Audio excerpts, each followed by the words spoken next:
It's the end of the 90 days. How would you like to feel? What would you like to have achieved? And starting to explore that period, breaking it up into sections, if you like, around I've got to spend the first bit perhaps working with my boss, getting a feel for what they're looking for from me. What are my KPIs? KPIs are not the only thing. You've got to fit in an organisation in a whole lot of ways.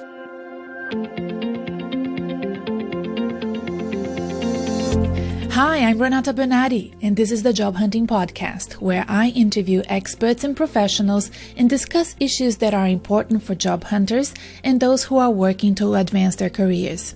So make sure that you subscribe and follow, and let's dive right in. Sue Zablud and I have been friends since 2008. When I started my role as the manager of the Student Development and MBA Career Manager at Monash University, I inherited this amazing set of documents and guidelines that made my job so much easier. I had a great blueprint to start with, and Sue's name was all over it. So I reached out and introduced myself to her. You see, Monash University had demerged from the Mount Eliza Business School, and Sue Zablud had left with the Mount Eliza team, which then merged with the Melbourne University, and I had taken over some of her responsibilities at Monash. We have been close ever since.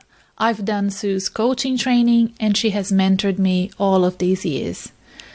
Sue was the person who introduced me to the concept of paying close attention to the first 90 days on the job, and I cannot thank her enough for introducing me to the book with the same name by Michael D. Watkins. I invited Sue to run a special masterclass in the Job Hunting Made Simple, my online course and group coaching program, which I'm running again for 7 weeks beginning end of February. This will be one of 3 special masterclasses that are included as bonuses to my 7-week coaching framework, which is the foundation of the Job Hunting Made Simple program.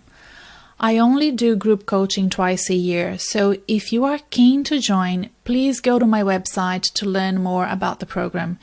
You can do it live with us over the next 7 weeks, but you can also do it whenever you want, since the entire program will be recorded and you can listen to it on demand.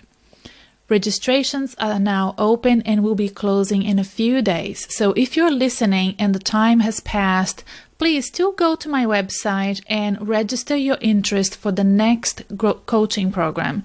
Depending on demand, I promise to bring it forward and run another group coaching program as soon as I can.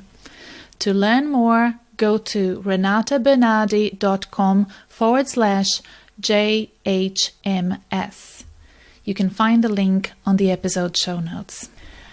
About Sue Zablud. Sue is an experienced non-executive director, human resources professional, internationally accredited executive coach, mentor, and facilitator. She currently leads the Human Asset Development Group, a consultancy focused on the design and delivery of leadership development, executive education, board governance, strategy, mentoring, coaching, and career management solutions. Her focus is on engaging and empowering individuals and groups across industry, not-for-profit, the professions, education, and government. Sue is responsible for growing her consultancy into a highly respected international human resources consultancy and has grown her own portfolio of appointments to include board positions in the public and private sectors. She has successfully served on the board of the Royal Women's Hospital in Melbourne, served as the board chair of the Royal Women's Hospital Foundation, and as an executive director of private companies. She has a BCom and MBA, is a professional certified coach with the International Coaching Federation, is a fellow of the Australian HR Institute, and a graduate of the Australian Institute of Company Directors. Okay, so why is the first 90 days so important when you start a new role? Sue and I start talking about her career first, then we move to providing advice for professionals currently in between roles, specifically those who are having to move sectors. And this leads us to talking about preparing to tackle a new environment, a new job, and how to be successful at it. the first 90 days is a great framework to follow for that purpose. Let's listen. I think you're going to enjoy the discussion. There you go. It's nice to see you. Yeah, lovely to see you.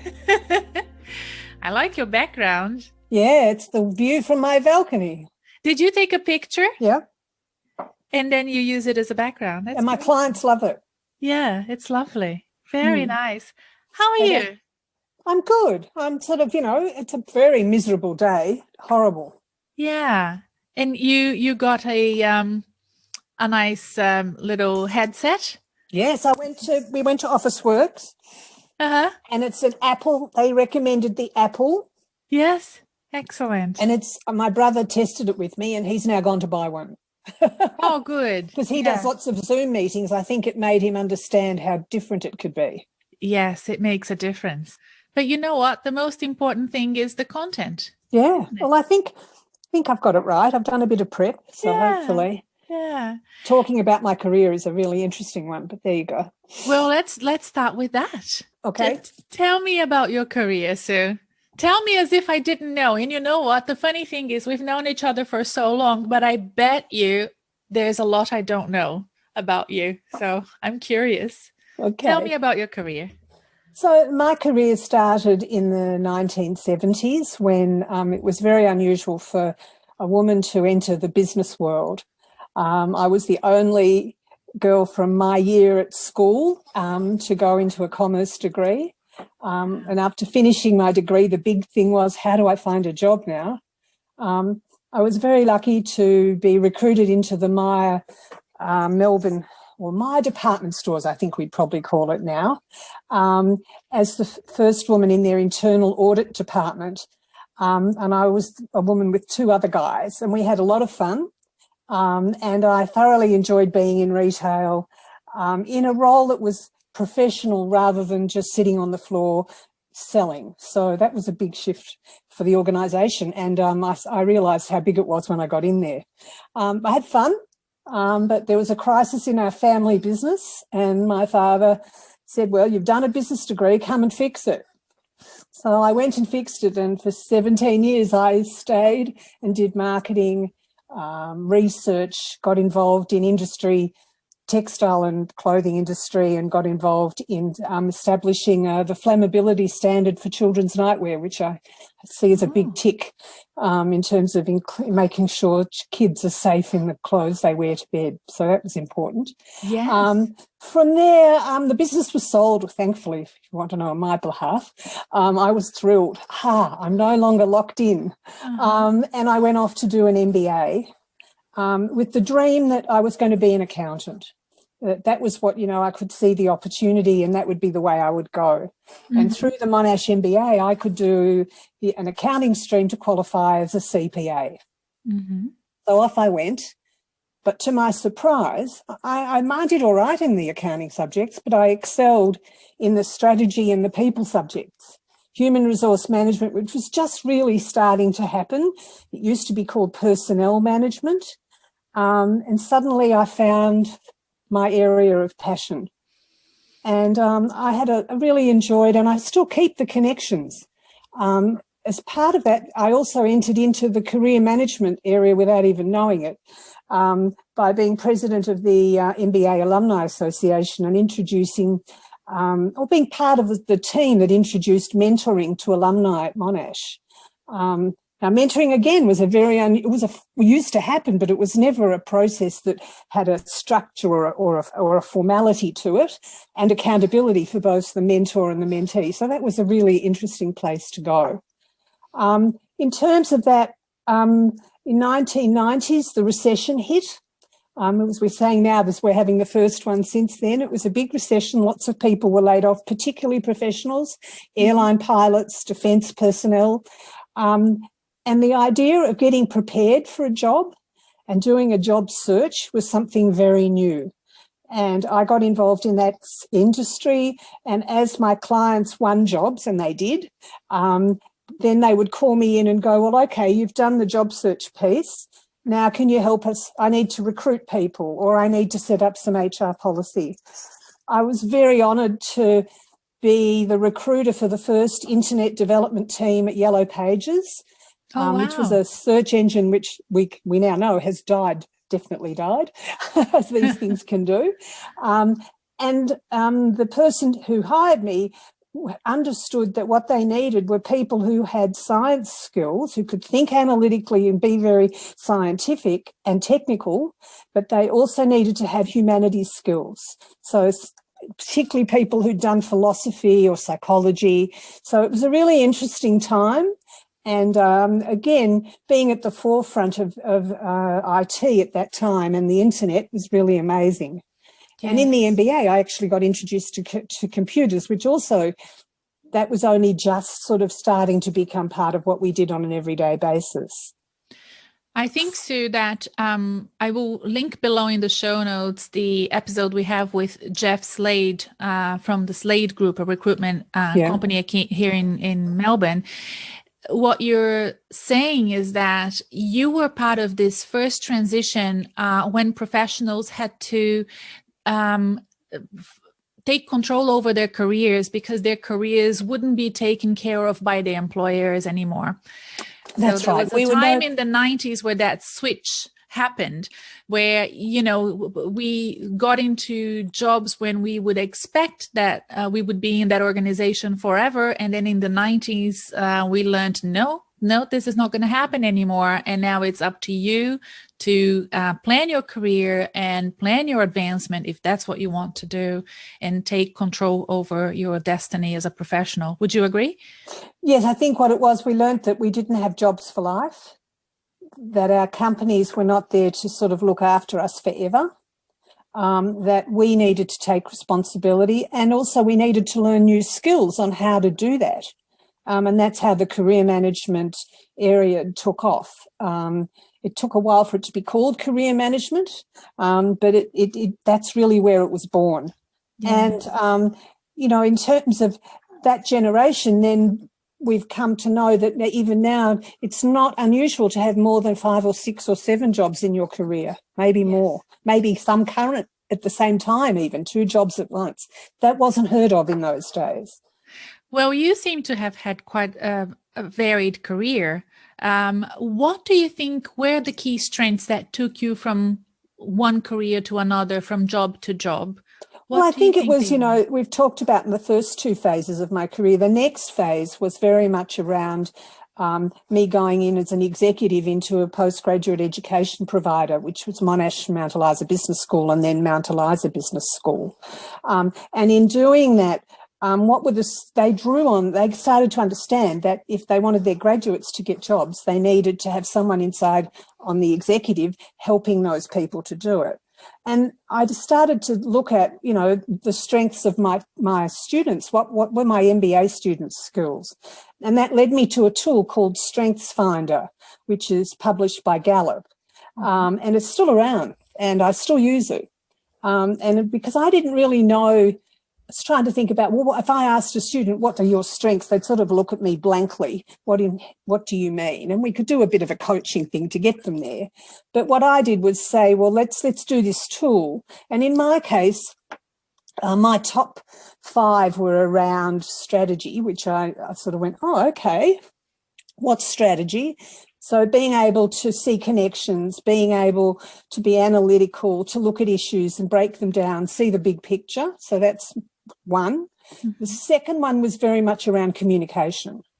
And in my case, I can write reasonably well, but I'm particularly good at the verbal and the presenting piece. Being at Mount Eliza Business School, I learned how to facilitate workshops. I watched people facilitate workshops. I had in the moment training to do that, and I drew on the strength that I had in communication.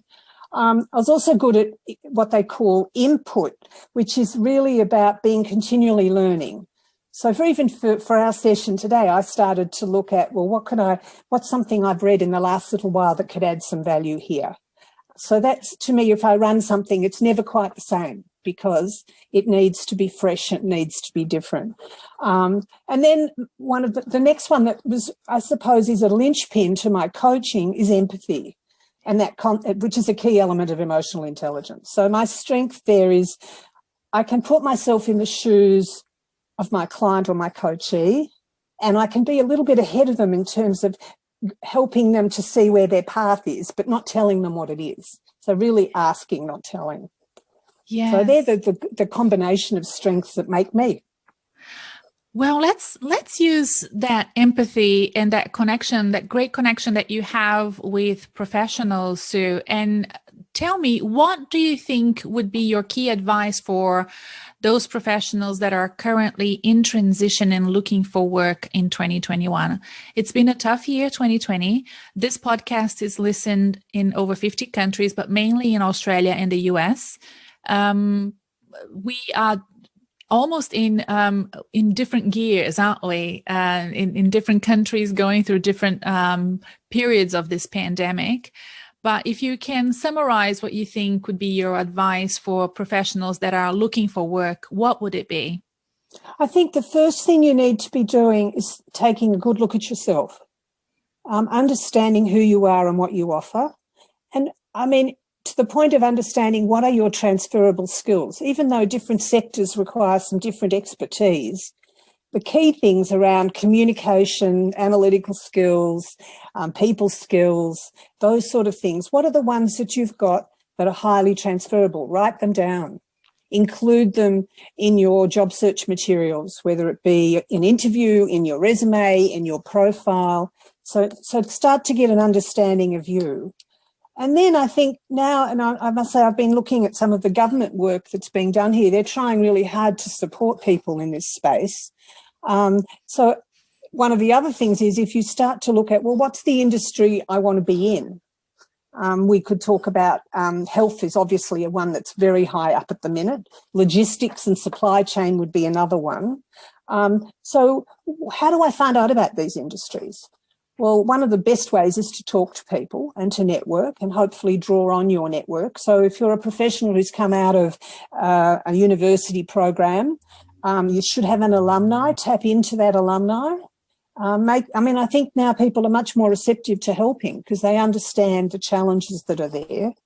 And I'd also use the internet, do some really good research, start to understand what turns your button on for what you want to do. And then I suppose the big challenge is today, given that a lot of us are working from home, you can't sort of go and have a meeting for coffee or whatever. You can do a Zoom coffee or whatever. But I'd be thinking about what if I find an industry, say health, and I want to go into health, and I've been in administration, but I want to go into health administration or health management. What do I need?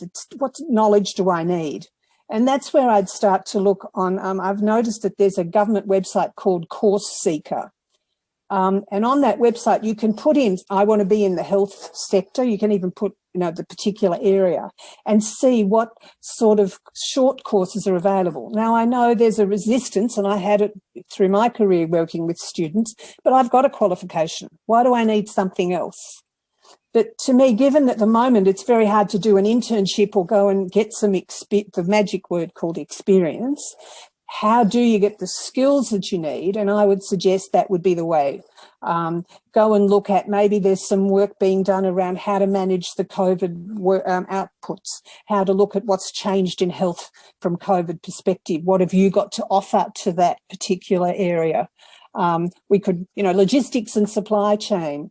It's really about going and having, is there a micro course on that I could just, even if it's just a 2-month program, you get a feel and the language. Because the other thing is you get to interview, you need to be able to speak in the language of the sector you're going into.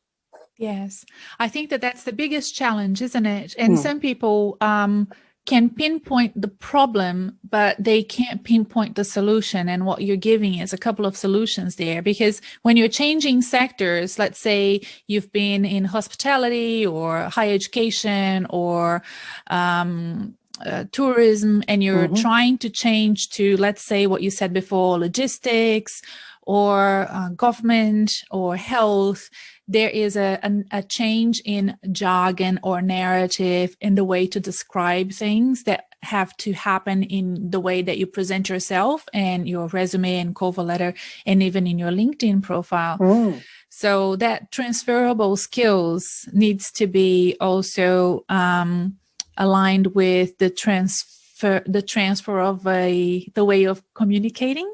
Would you agree? Yes, and I think it's also about so seeking out supporters. So again, find a mentor in a particular. Go look at your professional association or the professional association that you want, the industry you want to join, and see if it's a possibility for you to get a mentor, or to find through your support network, through the people who you've done. A lot of you, if you've done a business course, there's a broad range of people who've been involved. How do you tap into them? How do you have conversations to build your skills in that space? Yeah. And I think, it's not easy to shift sectors, but if I can tell you, there's different triggers. At the moment, the trigger is I've been made redundant, or my sector is not hiring what I thought they would do. They've gone to a different way. In my case, my kids went overseas. That made me actually take myself up off my backside and go, okay, what do I need to do to see them? How do I have a work life and see my children? And I ended up working in America at doing conferences and running a mentoring program in Canada. So it's about, and how did the door open? The door opened by me going and saying, who is it that knows someone in Canada who would be able to refer me? Yes. And having the conversation, not saying to them, I want you to do it for me, but just that connection. So I think it's about being confident and being able to take that step. It's hard, but if you have supporters or a coach who can be there for you, so when you've done something and you say, I don't know if that worked as well as I wanted it to, you can go and unpack it with someone like you or me and suddenly go, oh, I didn't do so badly after all. So what could I do differently next time? Yes, I think that's a great idea. And just to give a business case example of what that would look like is ideally you would do that with time, thinking a little bit more long term. And I know some people are very anxious about getting a job tomorrow, but to use this opportunity to catch up with people, to learn and to understand how you can actually transfer your skills is important. I had a conversation early last year, so that's 2020, with an individual who had been made redundant from an airline, as many have, from an admin role, so a management role, managing teams, large teams, and especially managing teams that were delivering the catering across several countries, across several aircrafts, with several suppliers, having to maintain the quality and the consistency and the branding of that airline across the globe. In Australia, as you know, we have a very big demand in the health and aging sector, NDIS providers that are very keen on this whole idea of delivering high quality services across the board, in a very pulverized way, with service providers representing the brand of the service provision, in a large sort of geographical area. And I said, have you considered this? And he's like, no, I haven't. Until you talk to somebody, I'm not even from that sector, but until you talk to somebody about the sector, you cannot find those commonalities to then identify the transferability of your experience. It's not just the skills, but the experience. So having those conversations, and if you can take notes, I'm now trying to connect with HR managers to create a special service provision for organizations. So every time I talk to them, I take notes because I want to use the same language that they are talking to me. And then so that when I'm then selling my product in the future, it's not ready yet, it's, something that's under development, I want to use that language. So I take lots and lots of notes. So if you can use these ideas as, listeners listening to this podcast, that's the sort of, that's what Sue and I are trying to convey here is have those conversations, find people in the sector. And then when you finish a conversation with someone, Sue, you can say, do you know somebody else I can talk to? It's a perfect way to get the next step in the journey. Can and you I think, introduce me that, to and everybody's else? I think you'll find there's people, authentic people are very keen to help you. Yes. As long as you need to stay a little humble, I think you need to be careful about how you present yourself. But if you're humble and you're open, and I think there's another piece to think about here. So you're going to be doing a whole lot of work around looking at what your skills are. I think the other piece you need to look at is what are your values and what sort of culture and what sort of organisation brings out the best in you. So as you said before, don't just take the first thing that rolls up along the aisle, because it could be a disaster. Yeah. So, I mean, I think start to think about, well, what's a good climate for me? I work better in an organisation where I've got lots of autonomy, or I work better in an organisation where I'm part of a team and there's a bit of competition and that gives me energy. Really start to think about that, and think about when you're having a conversation, not necessarily with a recruiter, but when you get to the stage of talking to the person you're going to be reporting to, have some questions up your sleeve around, well, what do you see as a good environment to work in? How is performance management managed? What's involved in, how often do you meet with everybody? Those sort of questions, because the values will make a difference about how you stay in that organisation. And it should also be really there as you're considering a role. Don't just take a role because it sounds okay. Have a bit of a piece of paper that sort of starts to do pros and cons, and yes. Be pros mean this is for me taking the role, this is the challenge of, this is why I shouldn't take the role, and there should be a lot more on the for as against the against. And I think that's key. That's very good, Sue. Thank you for that. And that kind of leads us into the topic of our conversation today, which is the first 90 days. Now, I don't know if you know this, but you were the first person to talk to me about the first 90 days. Oh, I didn't know that. So we've known each other for a while. In my introduction, I will explain how we met. But I believe I was about to start a new role. I think it was my role at the Institute of Chartered Accountants. And you said, yes. Have you heard about this book? And I'm like, no. And you sent me a link and you sent me an article to read. And I was obsessed. You gave me a framework to use forever. And then I used, of course, for myself every time I changed jobs, but of course for clients as well. It is a great concept. And I'd like you to explain and tell us why it's so important. Well, I think Michael Watkins from Harvard University wrote this book, The First 90 Days, a long time ago now. It still resonates. It's very much about thinking about when you're in a role, how do you make sure you stay there for the long term? And it's how you start will be how you finish in lots of ways.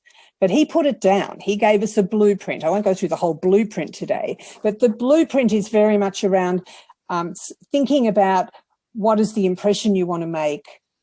And I can go through some of the questions that I would suggest you ask as you go through this.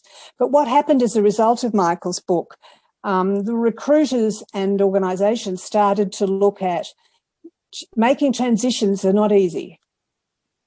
Just because you were great in your last role does not mean you're going to be great in your new role.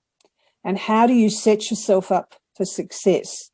And the word started to come around to this concept of onboarding. Now, onboarding is really about you coming on board an organisation, and the onboarding is successful. The word inherently says that if you're onboarded well, you will be successful. And so I was hired many moons ago to help recruiters. They'd get a really strong candidate, they'd have them ready. Sometimes they were from overseas. Actually, a number of them were from overseas. So there was a cultural change and an organisational change. And working with them for what we called a 90-day period, or a 3-month period, if you like. The 90 days came out of Michael's work. The other thing that's happened concurrently with that is the concept of probation periods. So now when you take a role, you're not going to keep it forever, because you may only last, if it's a 3-month process or a 90-day one, you may have at the end of that a performance review that may well end up in you not being there anymore. Or, I mean, I'm hearing now, what I'm hearing from my clients is this has been pushed out to even 6 months, which is a long time. So to give up a permanent role and go into a new role that has a probation period, you want as much insurance for you as you can get. And that's where the onboarding comes from. And what I do with working with those clients is about, well, what is it? It's the end of the 90 days. How would you like to feel? What would you like to have achieved?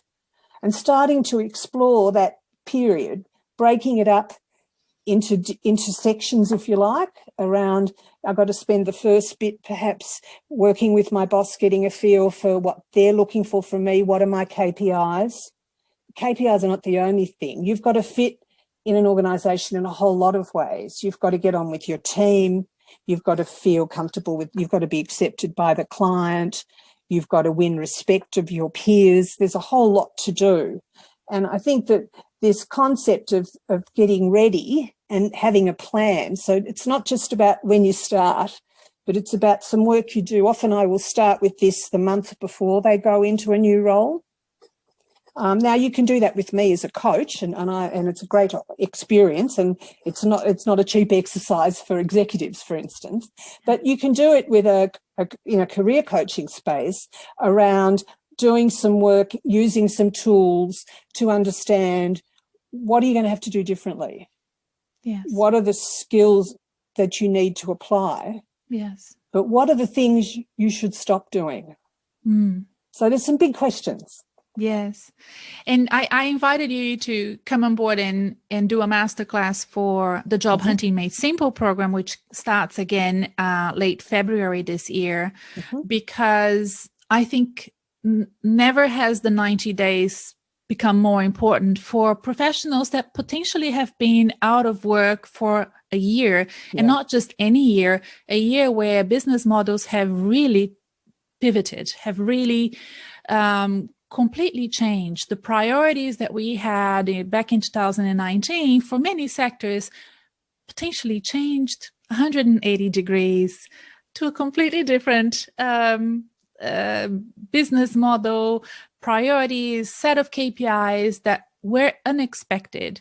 And also the workplace and the environment and what it takes now to lead teams and projects, working from home, the tyranny of distance, a new set of protocols and, written and unwritten rules, all of that will become also part of preparing for that first 90 days. And even if you don't have a job, it's important to start thinking about it before you start. And, as you said, it's the first 90 days doesn't start on the first day of work. It has always been, as Michael mentioned in the book, and you've also been coaching, something that you start doing beforehand. But I think more now than ever, you really should start beforehand, right? And this whole idea that we've been talking before about having these conversations, talking to people, understanding how different sectors operate is also part of that first 90 days.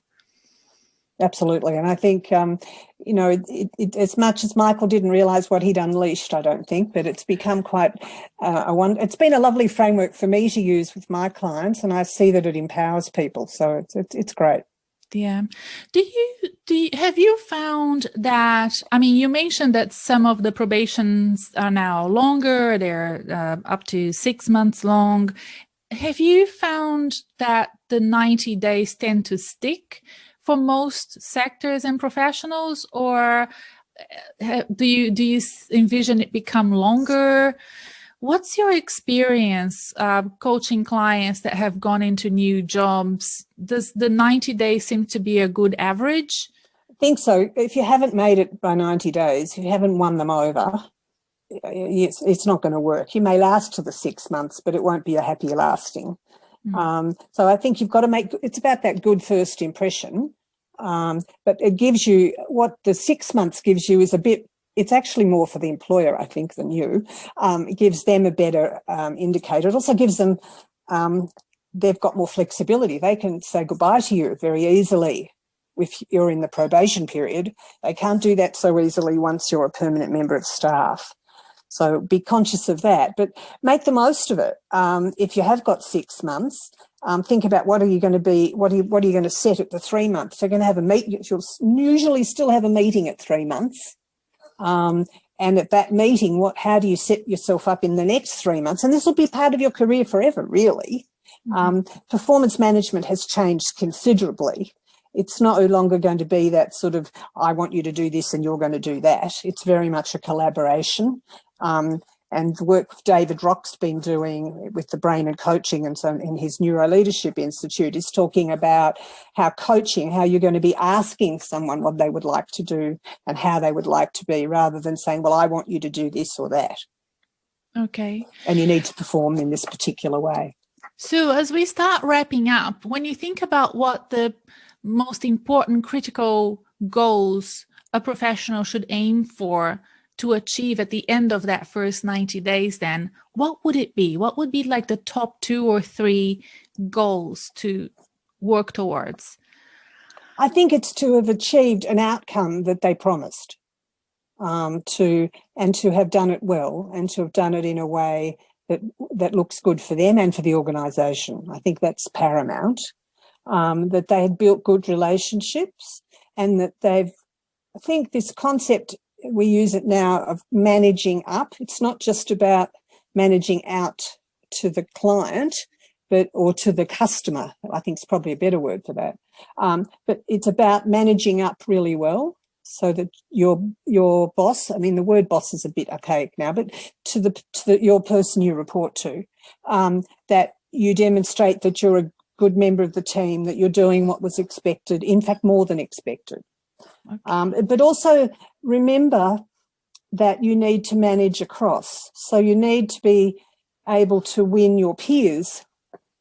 Yeah. You may be in a competitive environment, but how do you stay in a professional, authentic way with your peers and your direct reports? It's important. This is an excellent way to finish this conversation, Sue. Thank you so much. I can't wait for us to run the masterclass for the Job Hunting Made Simple program. Yeah, me too. Yes, in March. That would be fantastic. Lucky are the clients that will get to engage with you in the masterclass and learn more and learn all the techniques and the advice that you're going to share with them. So thank you so much for coming on board to the podcast today. Thank you. Thanks, Renata. It's been a pleasure. Hello again. I hope the episode has been useful and that it has given you greater awareness of how to make a successful transition into a new role. As I mentioned in my introduction, Sue will be delivering a special masterclass for the professionals that are doing the Job Hunting Made Simple online course and group coaching program. It starts very soon at the end of February. Registrations will close in a few days. So if this is a good solution to support your job search, please go online to learn more. The link is renatabernardi/JHMS. And you will find the link also in the episode show notes. By the way, we always include all the links discussed in the show notes, so check it out if you're interested in the books we've mentioned or websites that we spoke about. That's it for this episode. Ciao for now, and until next time. Bye!